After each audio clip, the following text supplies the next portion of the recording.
करण्याचं वय आहे तुझं हा? आणि या बाल वयामध्ये काही बोलण्याने तुझ्या मनाला अपमान असा वाटतो तुला हा? अपमान होत असेल असे आम्हाला नाही वाटत. अरे तुझं लहान वय आहे, लहान वयामध्ये काही बोलल्यानंतर हा तुझा अपमान होत असेल आम्हाला तरी असं वाटत नाही. नारद महर्षी म्हणता बघा तुम्ही ऐका, एखाद्या वेळेला पंगत असते, लहान मुलं बसलेले असतात आणि लहान मुलांना आपण म्हणतो अरे उठा इथून, इथं महाराज लोक बसणार आहे.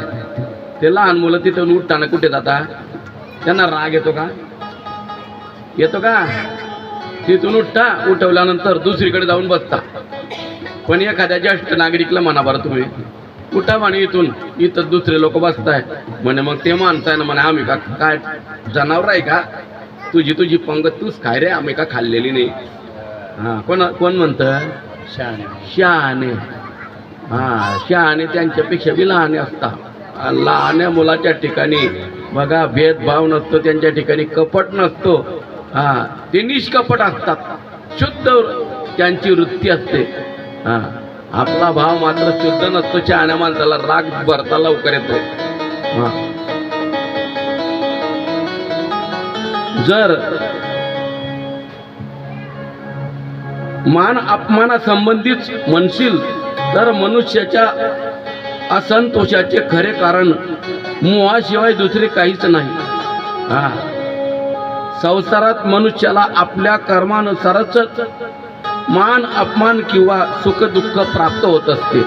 हा अन्न मान धन येतो प्रारब्ध आदिनं, सोस करशी वाया भज मने पंढरी राया. हा अन्न आणि मान हा प्रारब्धाने मिळत असतो. हा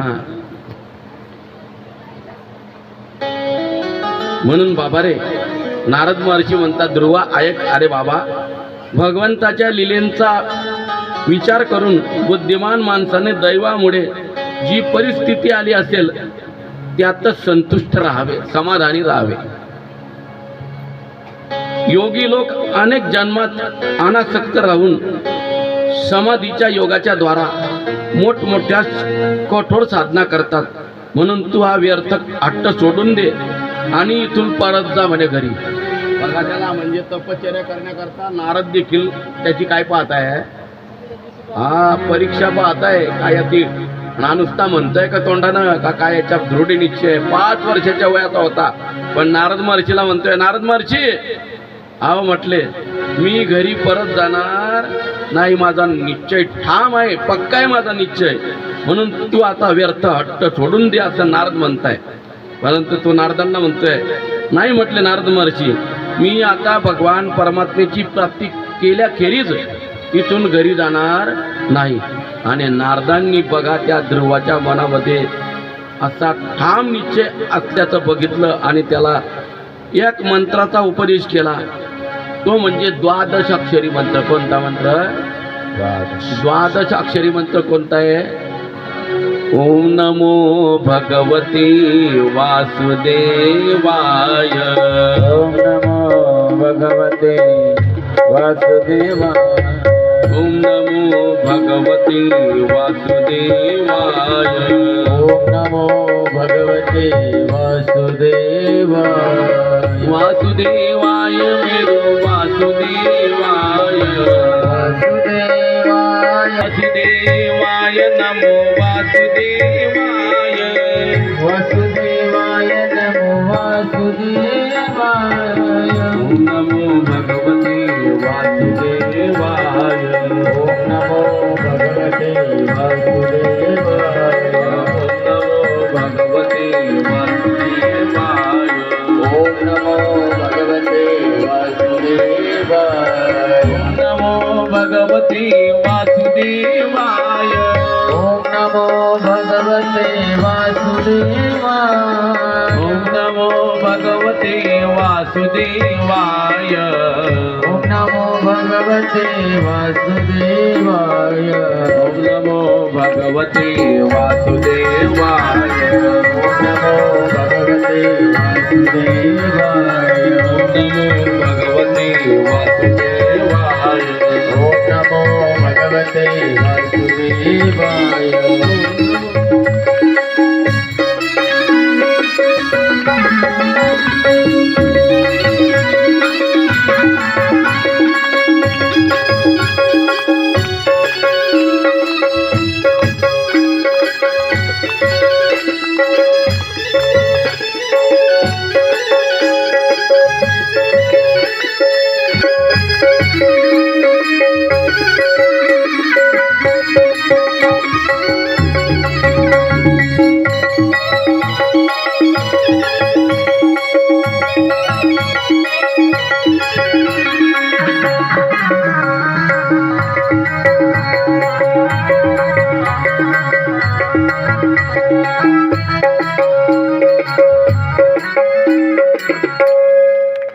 गोपाल कृष्ण वाला द्वादश अक्षरी मंत्राचा उपदेश केला, म्हणजे ओम नमो भगवते वासुदेवाय या मंत्राचा उपदेश केला.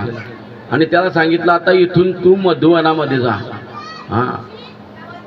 तर मधुवनामध्ये जाऊन तू भगवान परमात्म्याची श्री हरी विष्णूची आराधना करायला सांगितली. नारदांनी असा उपदेश केला तेव्हा राजकुमार ध्रुवाने त्यांना प्रदक्षिणा घातली. नारदांना प्रदक्षिणा घातली त्या ध्रुवाने आणि नमस्कार केला. त्यानंतर तो भगवंतांच्या चरणचिन्हांनी अंकित अशा परम पवित्र मधुवनामध्ये गेला ध्रुव. आणि इकडे मात्र नारद महर्षी ध्रुवापासून निघाले तर डायरेक्ट त्या उत्तानपाद राजाच्या राजवाड्यात. उत्तानपाद राजाला पश्चाताप येत होता. त्याच्यामुळे म्हणे मी माझ्या पत्नीचं ऐकून माझ्या मुलाला थांबवलं देखील नाही. कारण पत्नीने मांडीवर उठवून दिलं, परंतु मी मात्र पत्नीला विरोध केला नाही. बोलला असता राजा तर पत्नीची काय ताकद होती.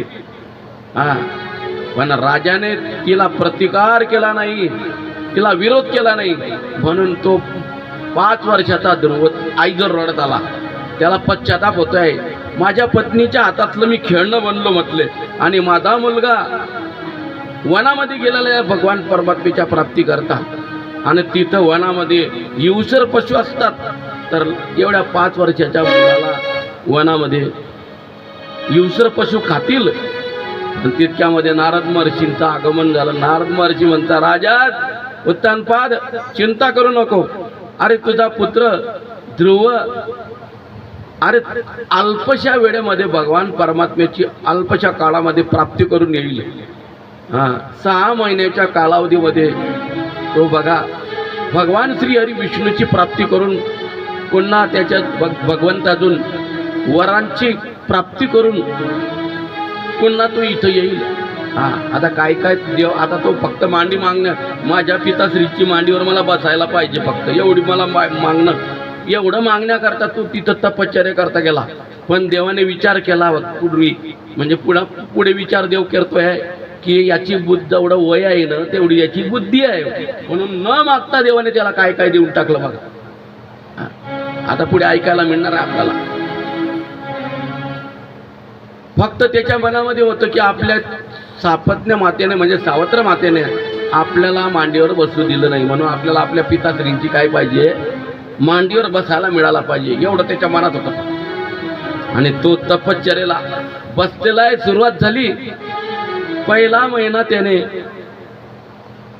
कौठ खाऊन, फक्त कौठ खायचा. कौठ बोलतात तुम्हाला आता कीर्तनमध्ये काल कालच्या कीर्तनमध्ये सांगितलं होतं ना कौठ.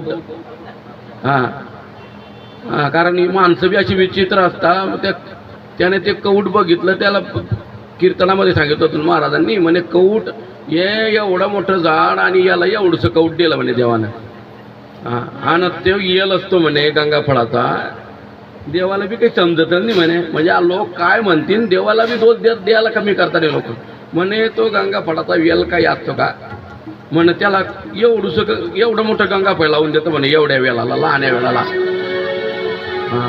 अशी विचित्र लोक असतात. कायला विचार करतो तू. अरे तर जर समजा हवा सुटली आणि ते कौट त्याच्या टकलीवर पडलं, त्याला कारण त्याच्या घरामध्ये कोणी वारलेला असेल, टकली केली होती, कौट पडल्यानंतर तुझा चक्र आले आणि जर ते गंगा फडवरती असतं आणि ते टकलीवर पडलं असतं तर तुझं काय झालं असतं रे. हा तुझे टकली बी फुटली असती आणि त्याचे तो जो गेला होता ना तुझ्या घरामध्ये टकली केली होती त्याला केस दिले होते त्याच्या नंतर तुला दावा लागला असतं एवढं गंगा पडपडल्यानंतर. देव करतो ते चांगलंच करतो हा परंतु लोकांना देवाचा अर्थच समजत नाही तर काय. आणि बघा कवठ खाऊन त्याने 1 महिना तपश्चर्या केली आणि हे जो मंत्र सांगितला ना 12 अक्षरी मंत्र त्याचं त्याने चिंतन केलं 1 महिना. त्यानंतर दुसऱ्या महिन्याला सुरुवात झाली. दुसऱ्या महिन्यामध्ये बोरांचं सीजन होतं. बोरं खाऊन त्याने फक्त 1 महिना त्याने त्या 12 अक्षरी मंत्राचा जप केला. तो 1 महिना देखील म्हणजे दुसरा महिना देखील संपला आणि तिसऱ्या महिन्यामध्ये त्याने फक्त पाणी पिऊन काय केलेलं आहे ओम नमो भगवते अशा 12 अक्षरी मंत्राचा जप केला. तिसरा महिना देखील झाला आणि चौथ्या महिन्यामध्ये आता केवळ फक्त आपलं जे लाड असते ना लाड त्या चौथ्या महिन्यामध्ये फक्त ती लाड सेवन केली. म्हणे मग लाडवर का माणूस टिकतो का. अरे अहो लाड आपली फार महत्वाची आहे. आपण जर बघा 2 पोळ्या खात असली आणि 1च पोळी तुम्ही खात आणि 1च पोळी फक्त कशी खा चावून चावून खा. जेवढा आपण घात चावसान म्हणजे त्याचवाला आपण जेवढं रवंथ करसान तेवढं म्हणजे आपल्या त्या कासाबरोबर आपली लाड एकरूप होते आणि आपल्या शरीराला काय असते ते पाचक असते पोषक असते आपलं अन्न पचवत असते. पण आपण अशी आहे ना पंगतमध्ये कशी आपल्या मागे भूतच लागता कसे पंगतमध्ये बसले की 1 2 एकावर 1 2 आणि 2वर 2 बा अरे असे चालतं एक म्हणजे कशा भीतवर गोय रस्ता. आणि त्यामुळे काय होतं चावत नाही गात चावला जात नाही रवंत होत नाही. त्यामुळे मग ते ॲसिडिटी आणि ॲसिडिटी झाल्यानंतर मग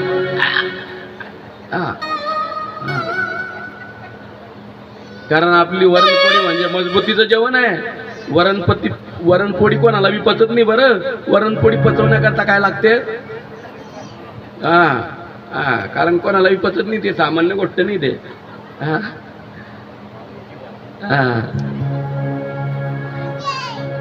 त्याला बी जोर ताकद लागते ना पचवण्याकरता सोपी गोष्ट नाही. पण बाकी वरणपोळी सारखं जेवण होतं का सांगा बरं. वरणपोळी खाल्ली की त्या दिवशी संध्याकाळी जेवण करायचं काम नाही.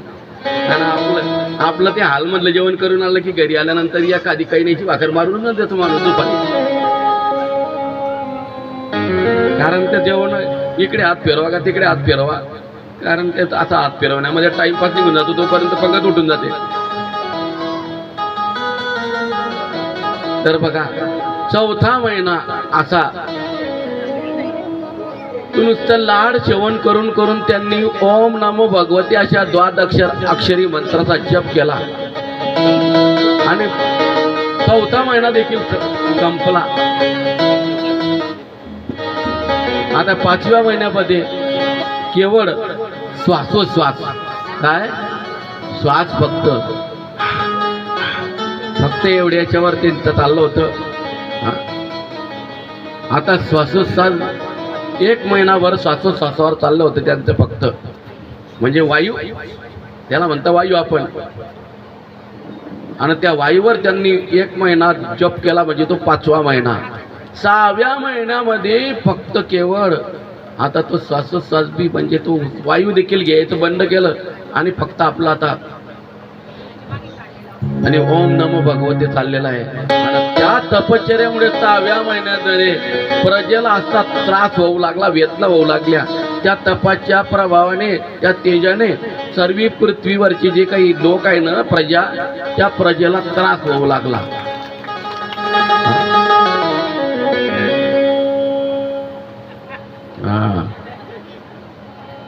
आता हा ध्रुव बाळ आलेला आहे आणि ध्रुव बाळ तपश्चर्या करतोय असं बघा. आता 6वा महिना त्याचा शेवटचा महिना त्यामध्ये आता भगवते वासुदेवाय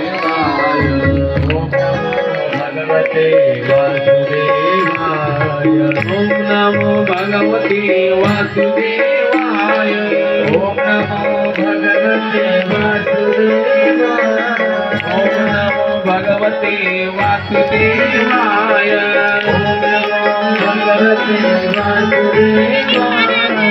ओम नमो भगवते वासुदेवाय ओम नमो भगवते वासुदेवाय ओम नमो भगवते वासुदेवाय ओम नमो भगवते वासुदेवाय ओम नमो भगवते वासुदेवाय ओम नमो भगवते वासुदेवाय ओम नमो भगवते वासुदेवाय ध्रुवाचा 6वा महिना देखील ओम नमो भगवते अशा द्वादश अक्षरी मंत्राचा जप करून 6 महिने आता पूर्ण होण्यामध्ये आले आणि त्याच्या तपाचा प्रभाव म्हणून प्रजेला त्रास होऊ लागला. त्यावेळेला भगवान विष्णूने विचार केला आणि त्याला दर्शन देण्याकरता भगवान विष्णू आलेले आहे. गरुडावर बसून आरूढ होऊन तिथं भेट देण्याकरता आलेले आहे आणि म्हणताय, हे उत्तानपाद राजाच्या पुत्रा ध्रुवा, अरे उठ म्हटले, मी वैकुंठाधिपती असणारा भगवान श्री हरी विष्णू तुला वरदान देण्याकरता आलेलो आहे म्हटले. आणि बघा भगवान परमात्म्याने त्याला उठवलेलं आहे आणि त्याच्या कपाळाला आपल्या हातामधला शंख लावलेला आहे. ना तरी मधुवनी ध्रुवाची केले, कपोले शिंक शिवतले, तो वेदाताच्या मती त्याला लागला बोलो. भगवान विष्णूने आपल्या हातातला शंख त्याच्या 5 वर्षाच्या ध्रुवाच्या त्या कपाळाला लावला. कपाळाला लावल्यानंतर शंकू भगवान विष्णूने, तो 5 वर्षाचा मुलगा जरी असला परंतु वेदांताच्या रुचा तो ध्रुवा आपल्या मुखाने बोलू लागलेला आहे. ध्रुवा जागृत होणे दादा. तर ध्रुवाला भगवान विष्णूने जागृत केलेलं आहे आणि त्याला बघा भगवान विष्णू म्हणताय, तुला काय मागायचं आहे वरदान ते मागून. म्हणताय, देवा मला फक्त माझ्या पिताश्रींची मांडी हवी आहे मला बसण्याकरता. बघा त्याने जरी मांडी मागितली पण देवाने न मागता त्याला काही काय दिलं बघा. भगवान परमात्म्याने विचार केला, याचं वय लहान आहे म्हणून याला तेवढी बुद्धी आहे. देवाने त्याला न मागता 36,000 वर्षाचं आयुष्य दिलं. किती वर्षाचं? 36,000 वर्षाचं आयुष्य. आणि त्याला आढळपद दिलेलं आहे. आढळपद म्हणजे आज देखील ध्रुव आढळपदावर काय आहे? विराजमान आहे, आरूढ आहे. आढळपदी बाळ बैसविला ध्रुव, आढळपदी बाळ बैसविला ध्रुव, आढळपदी बाळ बैसविला ध्रुव,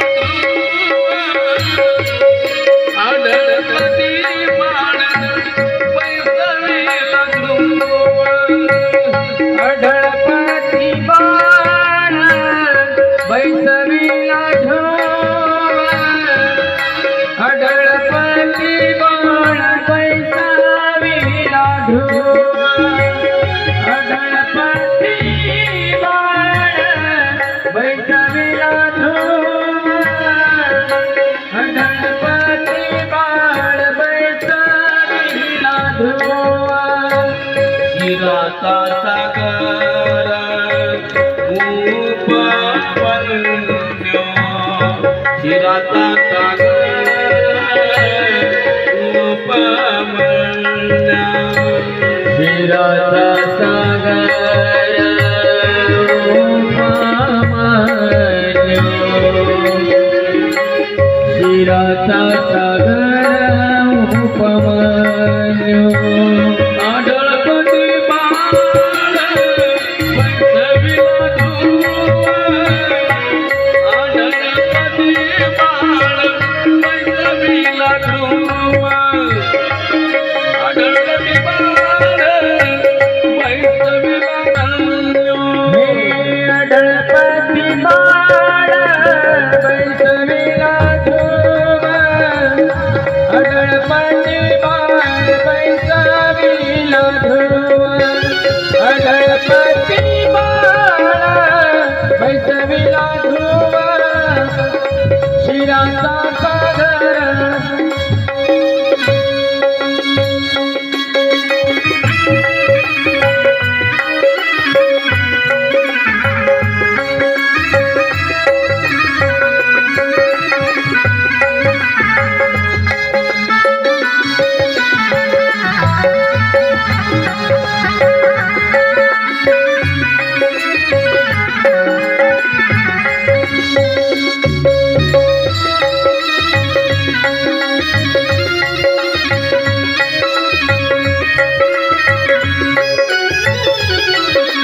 आढळपदी बाळ पैसविला ध्रुव, शिराचा सागर उपमन्यू. बघा, उपमन्यू होता एका गरीब ब्राह्मणाचा मुलगा, परंतु त्याला शिराचा समुद्र महादेवाने देऊन टाकला होता. शिर म्हणजे दूध, दुधाचा समुद्र, गोड बासुंदियासारखं दूध, त्याचा समुद्र देऊन टाकला. असा भगवान परमात्मा काय आहे? उदार आहे, उदार, कृपाळू आहे. हा, पण तो अगोदर काय करतो? घेतो. घेसी तेव्हा देसी, ऐसा अससी उदार. अगोदर आपल्याकडून काहीतरी घेतो तो. आता भगवान परमात्मा आहे, आणि भगवान परमात्म्याने याने जरी ध्रुवाने 5 वर्षाचा वय असल्यामुळे मांडी मागितली, तरी भगवान परमात्म्याने विचार केला की याचं वय 5 वर्षाचं आहे, म्हणून वय तशी बुद्धी असते. म्हणून देवाने न मागता त्याला काय काय दिलं बघा. त्याला 36,000 वर्ष तू राज्य करशील, म्हणजे त्याला राज्य देखील 36,000 वर्ष दिलं, आणि त्याचं वय देखील 36,000 वर्षाचं. हा, म्हणजे 36,000 वर्ष तू काय करशील? राज्य करशील. आणि शिरा बघा, त्याला अढळ पदावर विराजमान केलेला आहे. त्याला घेण्याकरता बघा, तुम्हाला आम्हाला सर्वांना कोण येतो घेण्याकरता? यम म्हणजे काळ, मृत्यू. त्याला देखील त्याचं आयुष्य समाप्त झाल्यानंतर त्याला घेण्याकरता कोणाला तुमच्या आमच्या सारख्याला जसा घेण्याकरता येतो ना, तो आला मृत्यू. आणि तो काळ आला. काळ आल्यानंतर ध्रुवाने काय केलं होतं माहिती आहे का? त्या काळाच्या मस्तकावर काय केला? पाय दिला. हे जगा काळ खाय, जगा काळ खाय, जगा काळ खाय, जगा काळ खाय, जगा काळ खाय, जगा काळ खाय, जगा काळ खाय, जगा काळ खाय.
जगा काळ खाई, आम्ही माथा दिला पाय. जगा काळ खाय, आम्ही माथा दिला पाय. जगा काळ खाय, आम्ही माथा दिला पाय. जगा काळ खाय, आम्ही माथा दिला पाय.